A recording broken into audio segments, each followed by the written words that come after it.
అందరికీ నమస్కారం. Welcome to my channel. రాష్ట్ర వ్యాప్తంగా పెన్షన్ల కోసం ఎదురు చూస్తున్న వాళ్ళందరికీ ఒక భారీ శుభవార్త అయితే వచ్చిందండి. పెన్షన్ల కోసం అప్లికేషన్ల స్వీకరణను చేపట్టనుంది మన కూటమి ప్రభుత్వం. మొత్తం 15 లక్షల పెన్షన్లను మంజూరు చేయాలని చెప్పేసి నిర్ణయం అయితే తీసుకోవడం జరిగింది. అయితే ఎవరైతే పెన్షన్ల కోసం ఎదురు చూస్తున్నారో వాళ్ళందరూ తప్పకుండా పెన్షన్ల కోసం అప్లై అయితే చేసుకోండి. ఈ అప్లై చేసుకోవడం ఎప్పటి నుంచి అప్లై చేసుకోవాలి, అలాగే ఎప్పటి నుంచి విడుదలవుతాయి డబ్బులు, ఏ డాక్యుమెంట్స్ కావాలి, ఎక్కడికి వెళ్ళినట్టయితే మీకు పెన్షన్ ఖచ్చితంగా రావడం జరుగుతుంది, ఇలాంటి పూర్తి వివరాలను మనం ఈ వీడియోలో చూసేద్దాము. అలాగే ఏ కేటగిరీల వాళ్ళకు ఈ పెన్షన్లు రావడం జరుగుతుందో కూడా తెలుసుకుందాం. మీరు ఇంతవరకు నా ఛానల్ను సబ్స్క్రైబ్ చేసుకున్నట్టయితే దయచేసి సబ్స్క్రైబ్ బటన్ పైన క్లిక్ చేసి గంట సింబల్ పైన ప్రెస్ చేసి ఆల్ పైన క్లిక్ చేయండి. దీనివల్ల నేను చేసే ప్రతి వీడియో యొక్క నోటిఫికేషన్ మీకు అందుతుంది. ఏపీ ప్రభుత్వ పథకాలకు సంబంధించిన ఏ సమాచారాన్ని మీరు మిస్ అవ్వకుండా ఉంటారు. లైక్ చేయండి, షేర్ చేయండి, వీడియోని ఎక్కడా స్కిప్ చేయకండి, చివరి వరకు చూడండి. దీనివల్ల ఇంపార్టెంట్ పాయింట్స్ మిస్ అవ్వకుండా ఉంటారు. ఇక ఆలస్యం చేయకుండా వీడియోలోకి అయితే వెళ్ళిపోదాం. మన రాష్ట్ర కూటమి ప్రభుత్వం అధికారంలోకి వచ్చి 2 ఏళ్ళు అయితే పూర్తి అయిందండి. 3వ సంవత్సరంలోకి అడుగు పెడుతున్న నేపథ్యంలో పెన్షన్లను విడుదల చేయాలి, కొత్త పెన్షన్లను విడుదల చేయాలని చెప్పేసి నిర్ణయం అయితే తీసుకోవడం జరిగింది.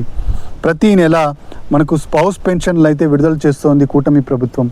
స్పౌస్ పెన్షన్లు అంటే ఆల్రెడీ పెన్షన్ వస్తున్న వాళ్లకు భర్త చనిపోయినట్టయితే భర్త యొక్క పెన్షన్ను భార్యకు ట్రాన్స్ఫర్ చేయడాన్ని స్పౌస్ పెన్షన్ అంటారు. ఈ స్పౌస్ పెన్షన్లను ప్రతి నెల మనకు దాదాపుగా 6,000 నుంచి 7,000 మందికి కొత్తగా స్పౌస్ పెన్షన్లను అయితే మంజూరు చేయడం జరుగుతోంది. అయితే ఈ నేపథ్యంలోనే విడో పెన్షన్లను కూడా అందించాలి అని చెప్పేసి మనం ప్రభుత్వంపై ప్రెజర్ వస్తున్న నేపథ్యంలో విడో పెన్షన్లను కూడా అందించాలని చెప్పేసి నిర్ణయం అయితే తీసుకోడింది. అయితే వితంతు పెన్షన్లే కాకుండా ఓల్డేజ్ పెన్షన్ అంటే ఏవైతే వృద్ధాప్య పెన్షన్లు ఉన్నాయో, అలాగే చేనేత కార్మికులకు, డప్పు కళాకారులకు, ఇలా చేతి వృత్తుల వారికి పెన్షన్లు ఉన్నాయో వాళ్లకు, అలాగే ఒంటరి మహిళా పెన్షన్కు, అలాగే దివ్యాంగ సోదరుల పెన్షన్లకు, వీళ్ళన్నిటికీ అప్లికేషన్లు తీసుకోవాలని చెప్పేసి రాష్ట్ర ప్రభుత్వం నిర్ణయం అయితే తీసుకోవడం జరిగింది. ఈ మొత్తం 15 లక్షల మంది రాష్ట్ర వ్యాప్తంగా ఉన్నట్టు ప్రభుత్వం ఒక అంచనాకైతే రావడం జరిగింది. ఈ 15 లక్షల మందికి పెన్షన్లను మంజూరు చేసినట్టయితే దాదాపుగా 72 లక్షల మందికి ఈ పెన్షన్లు రావడం అయితే జరుగుతుందన్నమాట. కాబట్టి ఎవరైతే పెన్షన్ల కోసం ఎదురు చూస్తున్నారో వాళ్ళందరూ తప్పకుండా అప్లై అయితే చేసుకోండి. ఇక మొదటగా మనము 50 సంవత్సరాల పెన్షన్ గురించి చూద్దాము.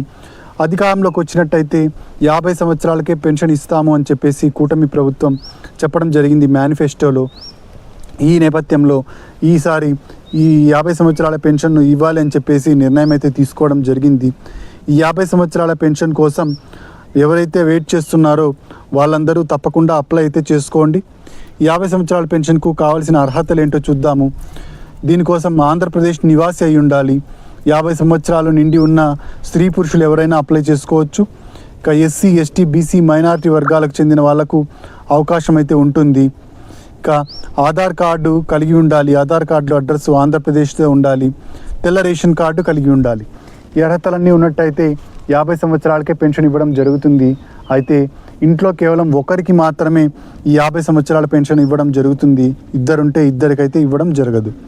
ఇక కావాల్సిన డాక్యుమెంట్స్ ఏంటో చూద్దామండి.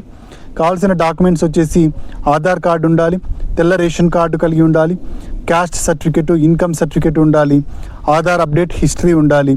ఇవన్నీ ఉన్నట్టయితే మీకు డాక్యుమెంట్స్ని మీరు సబ్మిట్ చేసినట్టయితే మీకు అన్ని అర్హతలను పరిశీలించి ప్రభుత్వం మీకు అర్హతలు ఉన్నట్టయితే జూలై నెల 1వ రోజు నుంచే పెన్షన్ అయితే అందించడం జరుగుతుంది.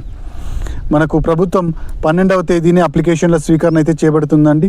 12వ తేదీన మనకు కూటమి ప్రభుత్వం ప్రకటించడం జరిగింది అప్లికేషన్ల స్వీకరణ ఉంటుంది అని. కాబట్టి డాక్యుమెంట్స్ అన్నిటినీ సిద్ధం చేసుకోండి. ఇక ఎవరైతే వితంతువులు ఉన్నారో వాళ్ళకు వితంతు పెన్షన్ రావడం కోసం ఇంతకుముందు నేను చెప్పిన డాక్యుమెంట్స్తో పాటుగా వాళ్ళు భర్త చనిపోయినట్టుగా డెత్ సర్టిఫికేట్ని అయితే సబ్మిట్ చేయాల్సి ఉంటుంది. ఇక చేతి వృత్తుల వారు వాళ్ళకి సంబంధించిన ఐడెంటిటీ కార్డు మరియు డాక్యుమెంట్స్ ఏవైతే ఉంటాయో వాళ్ళకి సంబంధించినవి అవన్నిటిని సబ్మిట్ చేయాల్సి ఉంటుంది ఇంతకుముందు నేను చెప్పిన డాక్యుమెంట్స్తో పాటుగా. ఇక ఒంటరి మహిళా పెన్షన్కు భర్తతో విడిపోయినట్లుగా డైవర్స్ సర్టిఫికేట్ను సబ్మిట్ చేయాల్సి ఉంటుంది. ఇక దివ్యాంగ పెన్షన్లకు అందరికీ తెలిసిందే సదరం సర్టిఫికేట్ను సబ్మిట్ చేయాల్సి ఉంటుంది. మనకు ప్రభుత్వం సదరం క్యాంపులను నిర్వహించి సదరం సర్టిఫికేట్లను మంజూరు చేసింది. వీళ్ళందరికీ మనకి ఇప్పుడు అప్లికేషన్లు తీసుకొని పెన్షన్ అయితే అందించడం జరుగుతుందన్నమాట. ఇప్పటికే ప్రభుత్వం ఏర్పాట్లన్నీ చేసింది, అధికారులను ఆదేశించడం జరిగింది. పెన్షన్ల కోసం అప్లికేషన్ల స్వీకరణ అయితే చేపట్టనుంది. మనకి ఈ సంవత్సరం 2026వ సంవత్సరం 27,719 కోట్ల రూపాయలను బడ్జెట్లో నిధులను కేటాయించడం జరిగింది ఈ పెన్షన్లకు మాత్రమే. అయితే ఈ పెన్షన్ రావాలి అంటే 6 స్టెప్ వెరిఫికేషన్లో పాస్ అవ్వాల్సి ఉంటుంది. 6 స్టెప్ వెరిఫికేషన్ ఏంటి అంటే 6 స్టెప్ వెరిఫికేషన్లో మనకు ముందుగా కరెంటు బిల్ చూస్తారండి. కరెంటు బిల్ వచ్చేసి నెలకు 300 యూనిట్ల కన్నా తక్కువే వస్తూ ఉండాలి, కానీ ఎక్కువైతే వస్తూ ఉండకూడదు. 300 యూనిట్లు అంటే సంవత్సరం యొక్క సరాసరి తీసుకోవడం జరుగుతుంది. ఈ సరాసరిలో 300 యూనిట్ల కన్నా తక్కువ ఉన్నట్టయితే మీకు పెన్షన్ రావడం జరుగుతుంది. ఇక ఇంట్లో ఎవరికి కార్ అనేది ఉండకూడదు అనమాట. ఇంటి అవసరాల కోసం ప్రైవేట్గా కార్ అయితే ఉండకూడదు. ట్యాక్సీకి మరియు ట్రాక్టర్కు మినహాయింపు అయితే ఇవ్వడం జరిగింది. 4 వీలర్స్ ఇంకా ఏ ఉన్నా కూడా మీకు పెన్షన్ అనేది రావడం జరగదు. ఇక నెక్స్ట్ వచ్చేసి ఆదాయపు పన్ను అండి, ఇన్కమ్ ట్యాక్స్. ఇంట్లో ఎవరు ఇన్కమ్ ట్యాక్స్ అనేది పే చేస్తూ ఉండకూడదు అనమాట. ఇన్కమ్ ట్యాక్స్ పే చేస్తున్నట్టయితే మీకు ఈ డబ్బులు అనేవి రావు. ఇక ఇంట్లో ఎవరు గవర్నమెంట్ ఉద్యోగస్తులు అయితే ఉండకూడదు. కేంద్ర రాష్ట్ర ప్రభుత్వ ఉద్యోగులు ఎవరున్నా సరే మీకు పెన్షన్ అయితే అందించడం జరగదు. ఇక నెక్స్ట్ వచ్చేసి భూమి విషయానికి వస్తే, భూమి వచ్చేసి 7 ఎకరాల మెట్ట, 3 ఎకరాల మాగాని అంతకన్నా తక్కువే ఉండాలి. మొత్తం 10 ఎకరాల కన్నా తక్కువే ఉండాలి, కానీ ఎక్కువైతే ఉండకూడదు. ఇక కమర్షియల్ ల్యాండ్ విషయానికి వచ్చినట్టయితే పట్టణ ప్రాంతాల్లో భూమి 1000 చదరపు అడుగుల కన్నా తక్కువ ఉండాలి, కానీ 1000 చదరపు అడుగుల కన్నా ఎక్కువైతే ఉండకూడదన్నమాట. వీటన్నింటినీ పరిశీలించి ప్రభుత్వం మీకు అన్ని అర్హతలు ఉన్నట్టయితే, మీరు పాస్ అయినట్టయితే 6 స్టెప్ వెరిఫికేషన్లో జూలై నెల 1వ తేదీ నుంచి మీకు పెన్షన్ అయితే అందించడం జరుగుతుంది. కాబట్టి ఎవరైతే పెన్షన్ కోసం ఎదురు చూస్తున్నారో వాళ్ళు 12వ తేదీన తప్పకుండా పెన్షన్ కోసం అప్లై చేసుకోండి. సచివాలయంలోకి వెళ్ళినట్టయితే అప్లికేషన్ ఇస్తారు 12వ తేదీ. ఈ అప్లికేషన్ ఫిల్ చేసి ఇంతకుముందు నేను చెప్పిన డాక్యుమెంట్స్ అన్నిటిని సబ్మిట్ చేయండి. వీటన్నిటితో పాటు 12 నెలల కరెంటు బిల్లు సరాసరిని కూడా మీరు సబ్మిట్ చేయాల్సి ఉంటుంది. ఇది కరెంట్ ఆఫీస్కి వెళ్ళినట్టయితే మీ కరెంట్ బిల్ ఇచ్చినట్టయితే వాళ్ళు 12 నెలల కరెంటు బిల్లు సరాసరిని ఇవ్వడం జరుగుతుంది పెన్షన్ కోసం అని చెప్పినట్టయితే, దాన్ని కూడా మీరైతే సబ్మిట్ చేయాల్సి ఉంటుంది. ఇలా మీరు అన్ని సబ్మిట్ చేసినట్టయితే మీ అర్హతలను పరిశీలించి ప్రభుత్వం మీకు డబ్బులను అయితే అందజేస్తుంది.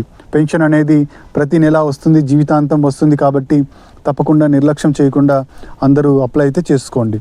ఇదండి పెన్షన్లకు సంబంధించిన తాజా సమాచారం. మీరు ఇంతవరకు నా ఛానల్ను సబ్స్క్రైబ్ చేసుకున్నట్టయితే దయచేసి సబ్స్క్రైబ్ బటన్ పైన క్లిక్ చేసి గంట సింబల్ పైన ప్రెస్ చేసి ఆల్ పైన క్లిక్ చేయండి. దీనివల్ల నేను చేసే ప్రతి వీడియో యొక్క నోటిఫికేషన్ మీకు అందుతుంది. ఏపీ ప్రభుత్వ పథకాలకు సంబంధించిన ఏ సమాచారాన్ని మీరు మిస్ అవ్వకుండా ఉంటారు. లైక్ చేయండి, షేర్ చేయండి.